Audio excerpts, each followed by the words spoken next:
Meus amigos, que o Senhor nos ampare, permita que os bons espíritos, nossos diletos amigos, nos fortaleçam, nos amparem nesse estudo da noite. Nós pretendemos hoje, lembrando um pouco que ontem foi o Dia das Mães, falarmos um pouco sobre aquela página do Evangelho que nos manda honrar pai e mãe.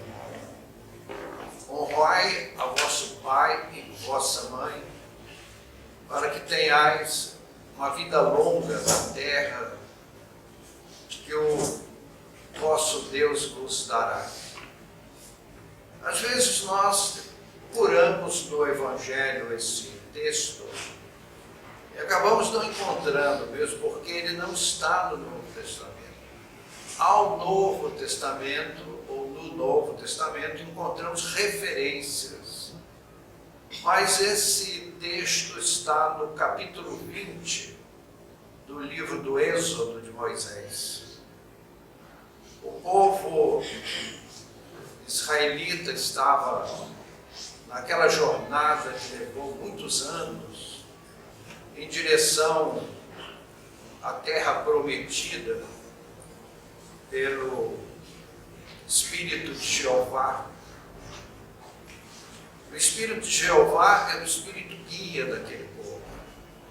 Ele era formado de 12 tribos e não era assim um grande povo, mas era necessário que ele chegasse naquela região que foi chamada de Terra Prometida, porque ali aconteceria o maior evento da história da humanidade, que foi a reencarnação daquele espírito estelar, uma alma cósmica, que fez aquele sacrifício gigantesco de reencarnar entre os homens.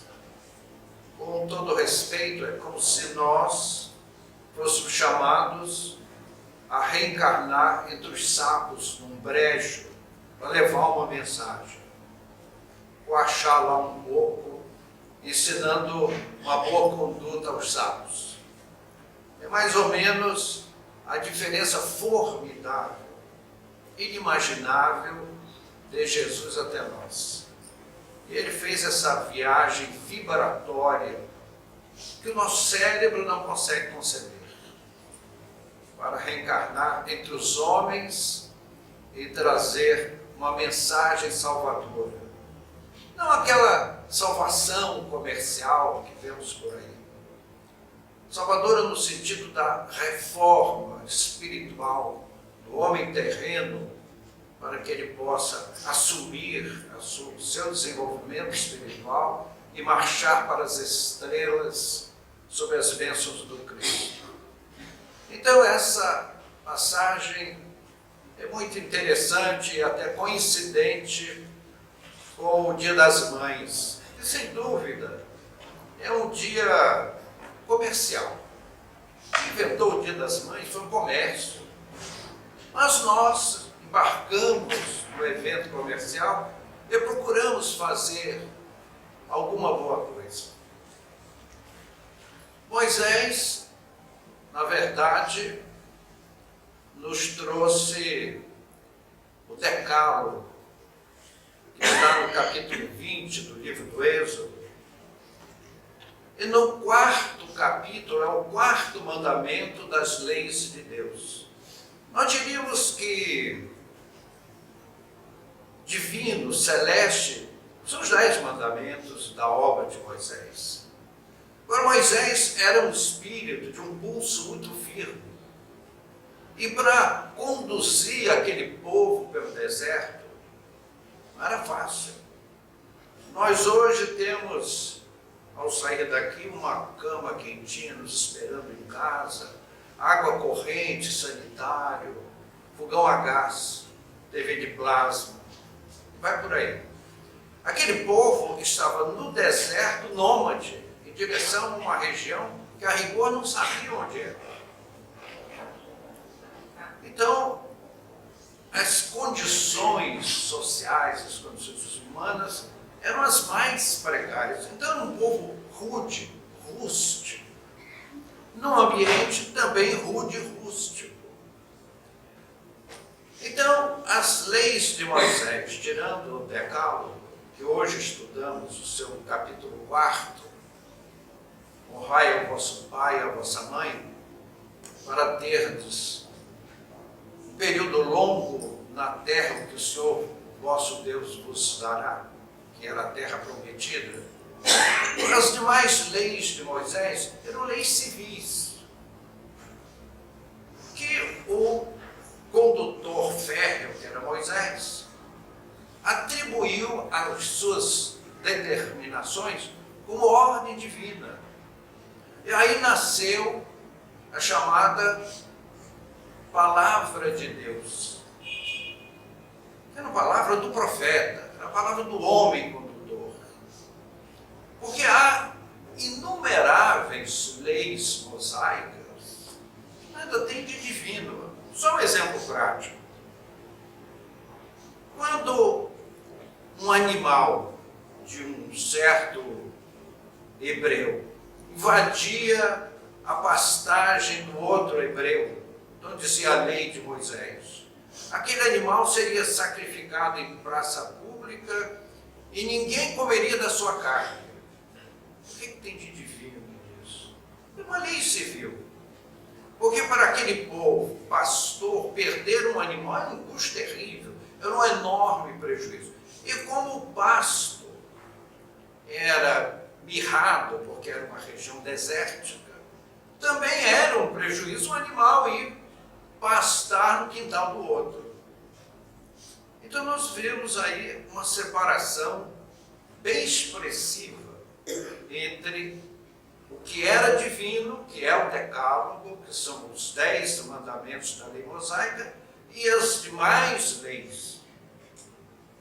Agora, conduzir, dominar aquele povo, cheio de maus hábitos, difíceis, trazidos da escravidão no Egito, não era com palavras tão doces. Vejam que eles não conseguiam entender nada de subjetivo, de celeste. Então, honrar vosso pai e vossa mãe para ter uma longa vida na terra prometida por Deus. Porque eles não sabiam nada de celeste, de grandioso do ponto de vista espiritual. Então, se você cumprir essas regras, vai viver muito tempo lá na Canaã, na terra prometida. Então era uma oferta puramente material. E as demais leis, tirando o Decálogo, eram leis civis. Para conduzir aquele povo, então, o legislador, o condutor, o líder, que era Moisés, ele passava a informação de que Deus mandara aquelas informações. Daí a origem da expressão palavra de Deus ou palavras de Deus. E não para por aí. Além disso, Moisés pintou um Deus terrível e não podia ser de outra forma. Um povo tão embrutecido, tão indisciplinado, se ele apresentasse um Deus bondoso, amoroso, gentil, tolerante, o que é que aconteceria? Esse é um Deus fácil da gente pôr no bolso. Então ele apresentava um Deus terrível, cruel, sanguinário, vingativo, vingança de Deus, para pôr respeito àquele povo indisciplinado. E aí surgiu uma segunda figura dos nossos estudos, que são os tementes a Deus. Meus amigos, até hoje se usa fartamente, ou usam-se essas duas expressões, tementes a Deus e palavra de Deus, que são conceitos arcaicos. A rigor, meus amigos, Deus só escreveu 2 livros. O primeiro livro é o livro da natureza, que está aí aberto as suas páginas para quem quiser ler. E o segundo É a justiça divina, o seu código de justiça que está impresso na nossa consciência. Então, meus amigos, há um velho e prudente ditado que diz assim: na dúvida, abstente. Quando a consciência começar a nos incomodar, é a hora de nós repensarmos os nossos atos, o nosso comportamento. Porque Deus imprimiu a sua justiça nesse segundo livro que está na nossa consciência. Os demais são livros dos homens, e escritos numa época remota, com línguas e formações verbais obscuras para os nossos dias. Nós, ao estudarmos esse capítulo de honrar pai e mãe, os Espíritos nos advertem, e se nós lermos com cautela o Evangelho nesse aspecto, ele é muito severo. Talvez seja o capítulo mais severo do Evangelho. Porque o Evangelho nos orienta, nos aconselha a amarmos ao próximo. Mas ninguém vai amar ao próximo se não amar pai e mãe. É bem verdade que há pai e mãe que são imperfeitos. Aliás, nós, pais, somos imperfeitos. Todos nós. Nós cometemos erros com os que nos cercam, porque não cometemos com os filhos também. Às vezes não com a intenção do mal, mas por uma incompetência. Erramos contra os nossos próprios filhos, sem o desejo do erro. E há filhos que guardam ressentimento. Não deve. Nunca um filho pode apedrejar os pais. Nós vemos na nossa sociedade uma situação às vezes desconfortável de entrosamentos entre pais e filhos prejudicados por ressentimentos. Não deve. É duro dizer isso? Não deve. Nós, se devemos perdoar, como ensinava Jesus, aos que nos ofendem, pai e mãe já nascem, já é default de fábrica, para usar uma expressão técnica. O pai e a mãe têm todos os direitos de erro, porque, meus amigos, nós nunca vamos pagar aos nossos pais o que eles fizeram por nós. Em especial, lembramos nós, pelas páginas do Evangelho, quando nós estamos bem economicamente, que eu sei que é o caso dos amigos aqui presentes, então assim, acendendo charuto com nota de 100 dólares, não é 100 reais, não, que vale o dobro. E às vezes eu vejo que nem sempre os filhos, e é um problema planetário, no mundo inteiro, às vezes com recursos sobrando, dão aos pais assim, aquele cantinho lá no fundo, aquela edícula que tem lá no fundo do quintal, tem assim, quando está chovendo, cheio de lama para atravessar, para vir assumir a casa. Os pais idosos carregando a casa nas costas. Meus amigos, eu sei que não é o caso de vocês, mas cuidar de uma casa não é fácil. Vocês podem ver que eu estou com mercúrio cromo aqui no dedo. Sabe o que é isso? Sabão de coco, que corta assim o dedo, né? Lava a louça. Porque eu não posso deixar o peso da casa na mão de uma senhora já de uma certa idade, porque o peso é grande. E às vezes nós vemos velhinhos, especialmente a mãe, e elas fazem isso por espírito de sacrifício. Então os filhos saem, né? Filhos jovens e fortes, que transferem pesados encargos para pais idosos. É uma coisa assim, que o Evangelho bate firme nessa tecla. Eu peço desculpa aos amigos, mas aqui somos um burro bem mandado. mais para burro do que para bem mandado. O Evangelho é muito rigoroso quanto a isso. Os nossos pais merecem todo o nosso respeito. E essa expressão, honrar pai e mãe, o que é honrar pai e mãe?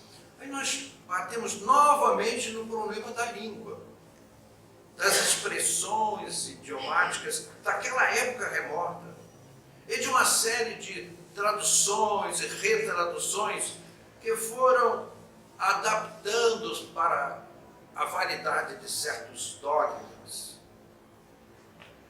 Honrar, no sentido, é respeitar, é amar, é doar-se aos pais. Se os pais são imperfeitos, eles não merecem, cabe a Deus julgar. Não julgueis para não serem julgados. Especialmente pai e mãe. Não temos o direito de julgar pai e mãe. Então, meus amigos, a doutrina bate forte nessa tecla do respeito aos pais. A maioria das pessoas aqui presente tem seus pais na vida espiritual. E às vezes algumas pessoas, quando nós falamos nisso, por uma cultura equivocada, aí a pessoa se sente constrangida e às vezes até chora. Meus pais estão lá, sabe Deus onde. Meus amigos, a vida espiritual, se não apagar aquelas culturas medievais, a gente vai a um cemitério mais antigo do Araçá, por exemplo, aqueles mausoléus gigantescos, né? Que descansa em paz. Até o Cornélio Pires tem uma quadrinha, né? Em que ele comenta isso com a sua forma jocosa, né? Um epitáfio moderno na campa de João de Souza. Aqui repouso eterno para quem não fez outra coisa. Então, João de Souza não fez outra coisa a não ser descansar. Então, aquelas exuberâncias completas. Meus amigos, para que isso? Para que isso? É muito comum os nossos entes queridos irem conosco acompanhar o féretro. Eu fui, não faz muito tempo, assistir o sepultamento da minha sogra. E ela foi junto, assistiu o enterro. Estava muito pálida, muito abatida, amparada por enfermeiros espirituais, gentilíssimas. Né? E as pessoas chorando. E ela, mas por que estão chorando? Meus amigos, eu não morri. A maior lenda da história da humanidade é achar que as pessoas morrem. É um maior equívoco do nosso planeta é acreditar na morte. Continuamos vivendo. Deus não nos fez para nos matar. Ele nos deu, quando Deus nos criou, é ad eterno. Nós tivemos começo, não teremos fim. Viveremos para toda a eternidade. Essa passagem, esse estudo, nos lembra muito uma passagem que não constou dos evangelhos, mas está nas tradições do mundo espiritual. Nós, homens, temos nossas tradições. Há belíssimas tradições do mundo espiritual, que às vezes nós vamos lá roubar uma pontinha para ilustrar os comentários. Paulo de Tarso era uma pessoa que se parecia muito com Moisés. Ele era um pulso de ferro, assim, decidido. No cinema, Cécio de Mil pintou Paulo de Tarso assim como um galã de cinema, né? Aquele cara bonitão, assim, de causar furor. Eu diria que entre Alain Delon, ele estava mais para Frankenstein, porque o Paulo de Tarso, olha, encarou uma barra que não tem tamanho. E ele chegou a uma cidade, e Paulo era um espírito formidável. Ele viajava com um tear, portátil às costas. E nas matas ele colhia as fibras vegetais, chegava, fazia as suas redes, aquelas coisas de fibras no seu tear, vendia e com esse dinheiro ele ganhava o seu sustento. Paulo de Tarso não aceitou um centavo de ninguém. Que alma vigorosa! Ele morria de fome, se preciso fosse, mas não era pesado aos irmãos de doutrina. Ele, depois de fazer a sua feira, de ter comido, subiu a um platô e naquela cidade tinha um culto de uma deusa, a deusa Diana.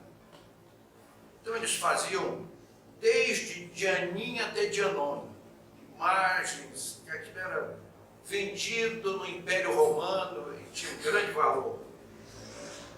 E de repente, no mercado público, aparece alguém falando de um outro Deus. Então as pessoas foram, que história é essa? E como é que fica a Diana? Que era um negócio na região. A verdade é que pegaram o Paulo de Tarso num tumulto e deram uma surra muito grande e jogaram o Paulo de Tarso num monte de lixo lá fora dos muros da cidade. Nessa cidade havia um jovem desse tamanho, forte, espadaúdo, um atleta perfeito, né? Que tinha um coração muito grande, embora um cérebro um pouco reduzido. Ele ficou penalizado. E à noite foi lá no montouro de lixo, pegou Paulo de Tarso, trouxe para casa, pensou suas feridas, deu alimentação, um vinho. E Paulo de Tarso, lá para o final da madrugada, já estava assim, revigorado. Aí ele falou: moço, o senhor aproveita que ainda está escuro, o senhor vai embora, some daqui da cidade. E Paulo de Tarso deixou uma lição inesquecível. Eu vim a esta cidade falar de Jesus, e daqui não sairei sem falar do Cristo. E no dia seguinte, à luz do dia, no mesmo local, no mesma pedra, lá subiu Paulo de Tarso, só que dessa vez Paulo de Tarso estava envolvido pelo excelso espírito de Estevão, que orava ao Cristo, pedindo ajuda para aquele trabalhador das primeiras horas do cristianismo. E um fluido celeste envolveu Paulo, e as suas palavras seguiam com uma vibração poderosa a encantar todos os ouvintes. Parece que o mundo parara naquele momento, silenciaram os pássaros e todos os ruídos. E alguém disse: esse homem, mas esse não é aquele que nós matamos ontem e jogamos no lixo? Então este homem tem algo a nos dizer. E Paulo fez uma pregação extraordinária naquela cidade, e ali nasceu o primeiro núcleo do cristianismo pela mão de Paulo de Tarso. Era realmente uma alma belíssima. E aquele moço forte, um atleta rigoroso, acostumado a trabalhos pesados, ele foi chamado a atenção por um costume da região. Entre aquele povo havia um costume de, quando os pais já estavam velhos e não podiam mais trabalhar, então os filhos pegavam aquele pai, e havia um monte, uma montanha naquela cidade, e levavam o pai lá para o alto do morro, deixavam lá. É um costume. Como certas coisas que nós fazemos, mais ou menos absurdas. E nós não estamos só fazendo um grave erro. Por cultura é uma coisa muito séria. Um costume profundamente arraigado. E estando o pai daquele moço já velho, ele fez um farnel, uns sacos, botou o pai às costas, como ele era muito forte, subiu o morro. Chegou lá em cima do morro, botou o velhinho encostado numa rocha. O senhor está bem aí, papai? Deu a ele um farnel com alimentos, e lhe deu uma capa. Aí o velho pegou a capa e disse: meu filho, Você tem uma faca? Tem, o rapaz tirou a faca, entregou ao velhinho. Aí ele pegou a capa e cortou no meio. Disse, pronto, meu filho, leva essa metade. Que é para você se abrigar do frio. Quando você tiver a minha idade, o seu filho lhe trouxer para cá. O rapaz pensou umas 5 horas para poder entender, né? Ele era curto de cérebro, né? Cérebro dele era assim, menino, né? Um Alzheimer avançado. Assim. Ele pensou, botou o velho nas costas e levou para casa de volta. E cuidou dele até o fim da vida, lembrando Paulo de Tarso, pelas vibrações de Estevão. Jesus se acotovelava na casa do apóstolo, segundo nos narra Mateus no capítulo 12. E o povo estava ali em volta e eles não podiam sequer comer.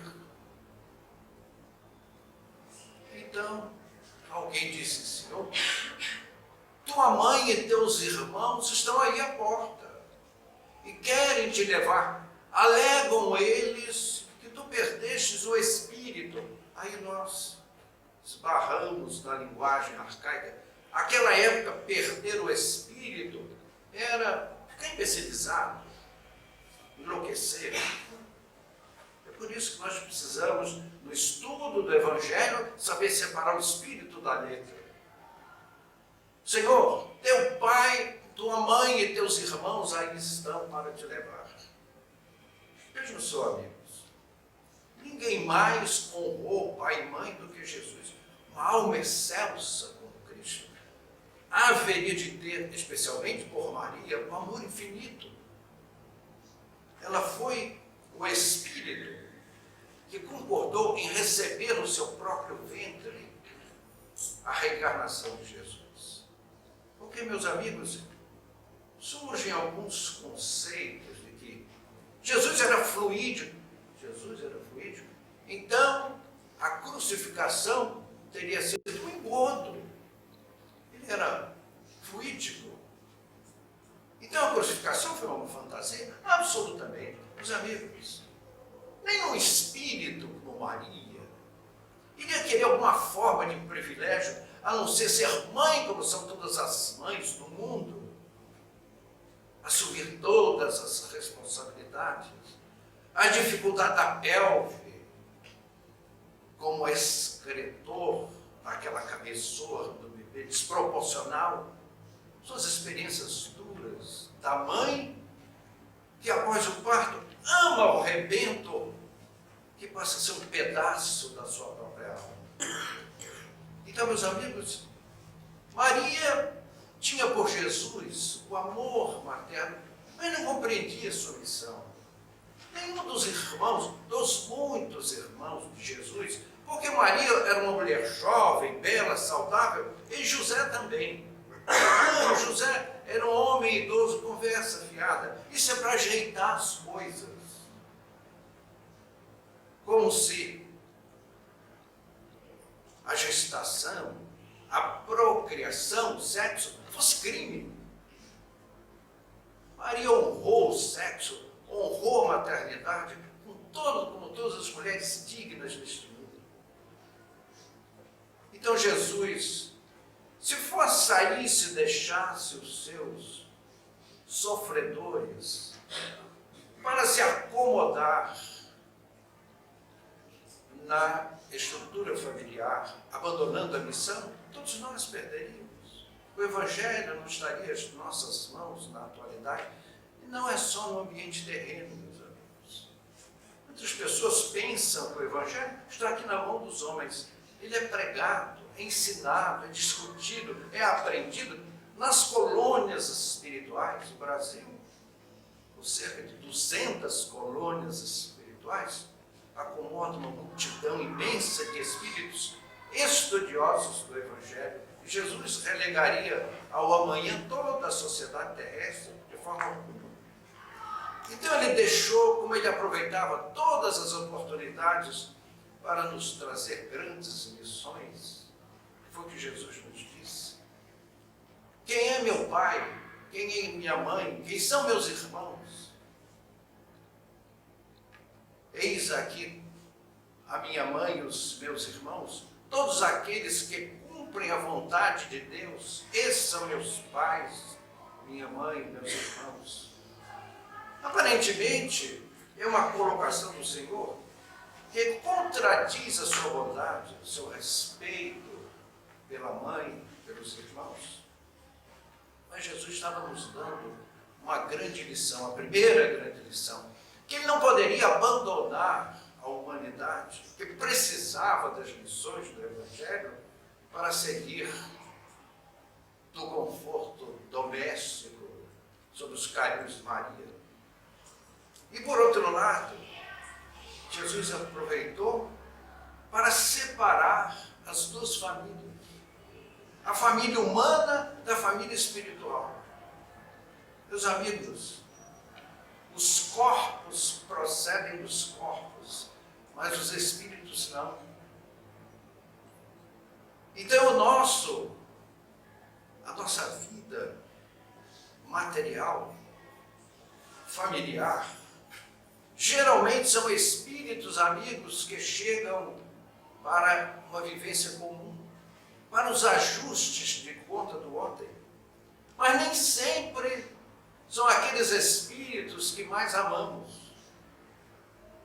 Mais adiante nós vamos encontrar a nossa família espiritual, aqueles espíritos que nos amamos, com os quais temos afinidade e com os mesmos não temos qualquer consanguinidade. São irmãos pela alma, não pela carne.